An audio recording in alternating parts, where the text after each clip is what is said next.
Hi all.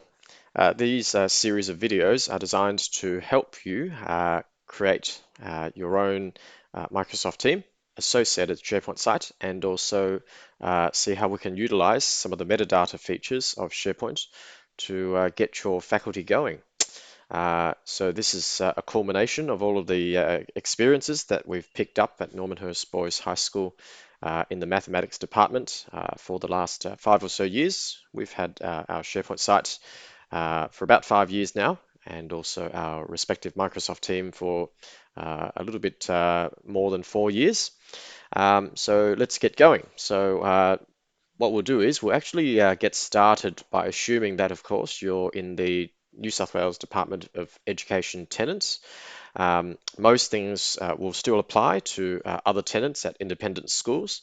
Having said that, one of the most important things to do when starting a staff team these days is to actually not create a brand new team on its own, but rather start off with a Microsoft 365 group, because that's the bit that actually allows you to have a faculty calendar, which is actually usable. There are other ways of setting up calendars in SharePoint to make your faculty work, but here it is. So the first thing is to go into Outlook. And what we'll first do is scroll down to the bottom and you'll see a number of groups over here. And you'll hopefully then see this button called New Group. So let's just click on that. And what we'll do is we'll create the new group first, then go and create the team, and then we'll get going with the SharePoint site. So we might actually call this new group a Testing Mathematics Faculty Group. The email address, we can sort of just leave it like that, but you could sort of give it something a bit more fancy. The important thing now is that this email address is going to be live and we can do particular things with it, but that will be for another video. Let's go and play with the default settings as well. Make sure that it's a private group and make sure that it's English Australia in terms of its group related notifications, and make sure that members will receive all group conversations and events. So what we're going to do is we're going to create this group.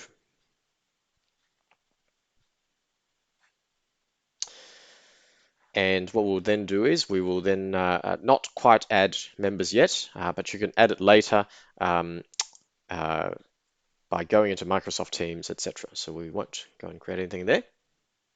So now that that group is around, what we can now do is go forth and create the associated Microsoft team, because from there we can then do a lot of conversations within our faculty, but also utilize the SharePoint site that is now available behind this particular group. So you'll notice that here, this group actually now has a mailbox. This group now is able to share files, and of course we can now associate a team with it. So we'll get going with a Microsoft team. And here we have Microsoft Teams, and what we'll do is we will join or create the team. And in fact, it's not immediately obvious, but we will create a team here and then hover over to Other, and then we will create a team setup using a group set up by you or the New South Wales Department of Education. And so you need to then quickly look for the group that doesn't have a team. So here is the group, Testing Mathematics Faculty Group. We'll choose that group there. And up pops the team. So obviously you should have named your group something a bit better. So for example, at our school, Normanhurst Boys HS Mathematics Department is the actual name of the group that you should have set up. Here, what we're going to do is we've obviously given it a testing mathematics faculty group, but obviously you should name it the way that you would like it. So now within this particular team, which behind the scenes has a Microsoft 365 group associated with it, it's now actually got the full-blown functionality of the team plus a shared calendar plus all of the goodness of SharePoint behind it. So here the Files tab is gradually being set up. So usually it takes a little while before it all gets done. what you can do here is actually click on the three dots and then open this particular team up in SharePoint. That is, behind the scenes, there is always a SharePoint site. That's because SharePoint is the piece of plumbing that's there to allow you to have files, but also not just in one location, because obviously what happens in the team is that you can create the multiple channels down the left here. You can have the Files tab here, but that is the default document library, and that's sometimes not helpful. That's because quite frequently you might, in what you will find is that this particular Files tab can become a little bit of a dumping ground for files. So we will need to design some other more suitable for the occasion type document libraries to house our files in a more structured way. So what we'll do is we'll go forth and create a teaching resources library first. That is, it's going to be separate from the default document libraries. So how do I know what's the default documents library? You can go into your site contents here, and you'll notice that there's this document library just called documents, which is a little bit generic. But what we'll do is we'll do a little experiment. We'll come into here and actually just create a channel here called Year 7. So this is where Year 7 related discussions will occur. And I'll make it show up on everyone's channel list. So upon adding that channel, here's the channel there. Behind the scenes, there's a separate files tab as well. So obviously it's getting set up. That's why it's not loading. But if I then open this documents library up, the default documents library up, you'll notice that a subfolder has been created just called Year 7. And so as you go and create a few more of these, so let's say we go and do a Year 8 one. And as that channel is getting added, a Year 8 folder will soon appear once it's all been set up. So let's just refresh it again. And here it is. But of course, with folders, that's the problem. The folders here will often just become, as I've mentioned, a dumping ground for files. So let's go back to the site contents and actually create a specialist document library called Teaching Resources. We will show this in site navigation. And in fact, we can then edit this to actually just pull this up a bit further. Oops, we don't want it to be a sub page of home. We just want it to be right up the top, and we'll save it. Now, what's the difference between teaching resources and documents at the moment in terms of the document library structure? It's actually no difference at the moment. And in fact, you can use this little button to flip between the various document libraries. But what we will now have is we will start to add some columns as to what these teaching resources are useful for. So what you might want to do is you might want to create a few columns, such as the status of the particular resource, who's actually the principal maintainer of the resource, etc., and other columns that will help you to find things very, very quickly. So what I'll do is I'll dig up the existing mathematics department teaching resources library so that we can have a quick look there, and we'll create some columns. So here is a teaching resources library that our faculty has. So if you click into resources, let's say, for example, we just go into Maths Extension 1, which actually contains all of advanced as well. And let's say, for example, we head into topic 20, no, let's just do topic, let's say 33, for example. So you'll notice that topic 33, there's these other columns there.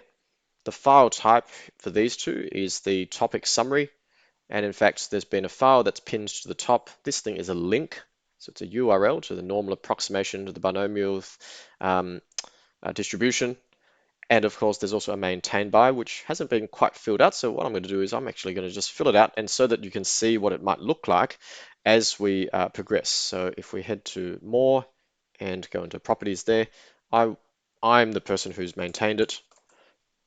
So let's just put my name down by typing in my part of my email address.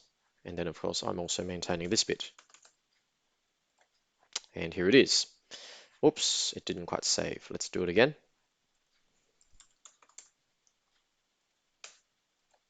So make sure that it's been saved. And so you can then very quickly see that these two files, irrespective of how they are named, you immediately see that, oh, hang on, that's a topic summary and that's current and it's actually maintained by me.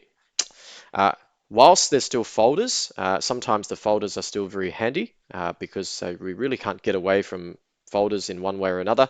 But in fact, let's go and create a few, let's go and replicate these different column types so that it's useful for quickly uh, visually, right, being able to visually work out which file is what. So over here, what we'll do is we'll add in a choice column. And here in this choice column, we'll give it the same column name as file type. And here, what you can then do is start to actually populate these choices. So what choices are there? So your faculty may differ, all right? But we've got some choices here for topic summary, quiz, worksheet, textbook, teaching program, or excerpts of a teaching program, overleaf project, and a textbook extract. And of course, you can add more depending on what your needs are. So I'm just going to actually paste all of these things in with Windows V, topic summary, and the next one is a quiz, and the next one is a worksheet, and the next one is a textbook. Next bit here is teaching program and overleaf project, and the last one is a textbook extract. So it's not quite a full-blown textbook.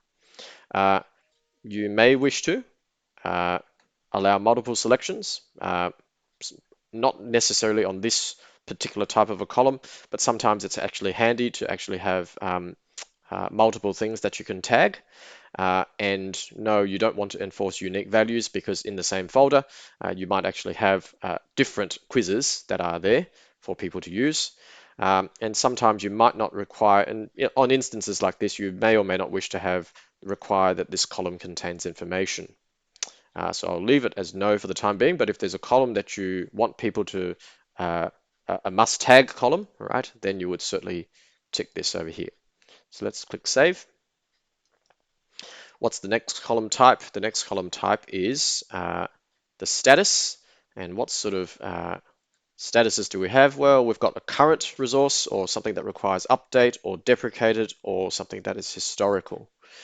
So there's there's some subtle differences between deprecated and historical.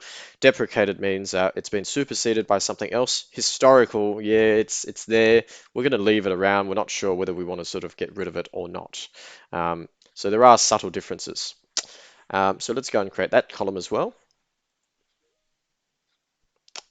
And let's go to create a new column called choice, status, and current, requires update, deprecated, historical. Current, requires update, deprecated, whoops, and historical. Um, let's get rid of that. And no, we're not going to actually tick anything else. Okay, so now what we're ready to do is now we're ready to actually upload a file. So let's quickly do that. I'm just going to upload this random looking timetable changes for term 2 2022 file.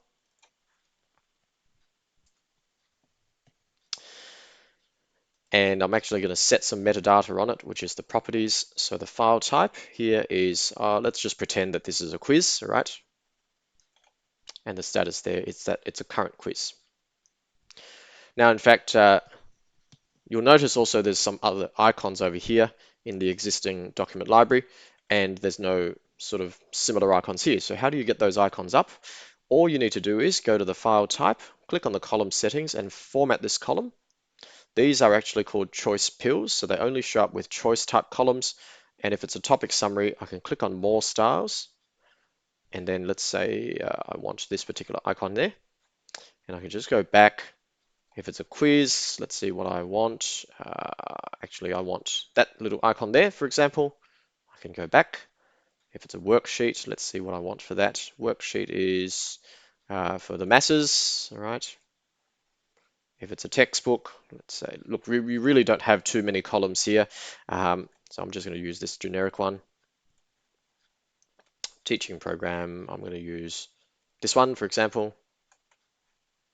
Overleaf project, I'm going to use a tick. And that's because it's corresponding to the topic summary. And of course, if it's a textbook extract, let's use the same right arrow there as well. And save it. And here is my file type. So if I accidentally uploaded something that wasn't really a quiz, then all I need to do is just change this back to, for example, if it's a textbook. And of course, what I can also do is I can then also format the status column. So current, I can actually do a tick. Whoops. Requires update. In fact, I might want it to become yellow because that actually tells me that something needs to happen on it. And I might actually select the error icon. Deprecated, I think the other one I used a red. So that's actually no good. And historical, I'll use the gray one over here. And I'll give it the little calendar. And so again, if I go and change the status of this from current to deprecated, there's some new syllabus changes around the corner, so you might actually end up deprecating a few things. And so you can then actually go and sort and filter by these particular column types. You can still create folders if you want to sort of separate out the different resources. So you might want to actually create a folder called Stage 4, Stage 5, for example, and then within these stages, you might actually have one or two levels of subfolders, but you really shouldn't go too far with subfolders because it does get difficult with finding things. So here I'm just going to leave it like this. But having said that, there's nothing stopping you from actually creating other column types. Okay. For example, a quick idea might be to create some columns based on syllabus outcomes so that you can actually quickly filter out things that you don't want to see. So you might actually want to start off with a syllabus substrand. Is it algebra / number, or is it measurement and geometry, etc.? The next step is to actually link this particular library straight back into your Microsoft Teams so that if people want to upload directly to it, then they could. So here in the general channel, in the Files tab, what we can then do is we can actually add cloud storage, and we can add a SharePoint document library. What we can then do is, because this doesn't show up in the relevant sites, we can just use a SharePoint link. And what link are we going to use? We're going to actually use this new link here. So let's just click back to the root of the teaching resources library. And we'll just grab this part of the URL without all of the other bits and pieces behind it. So that's the root, schoolsnsw.sharepoint.com /sites /testing mathematics faculty group / teaching resources. Let's copy that and paste that in. And click next. And in fact, it now lets us select which document library to sort of link in there. And let's just add that folder. So now we actually have this linked up folder that's there. What's the benefit of doing that? If we now head back into the posts, and let's just upload another document. If the teacher wishes to upload something directly to that particular document library without actually having to go through SharePoint itself, they can now do it right through here in Teams. So let's say, for example, I want to upload the corresponding Word document that's here. So previously we uploaded the PDF. Now we're going to upload the Word document. What's now going to happen is there's now going to be an extra pop-up dialog to let you select where to upload it. So because I've added in this particular shortcut to the Teams default document library, I can actually now upload things directly to there and put it into stage 5, for example. And then I can just send the file as it is. And you'll notice that it still says general, but if you then quickly go and have a look at where it's been placed, it's been placed directly in a separate document library in here. But what it doesn't have, of course, is the correct metadata. So the teacher or your colleague will probably need to go in and actually select the correct thing. So having the correct structure here and having a separate document library is crucial to the success.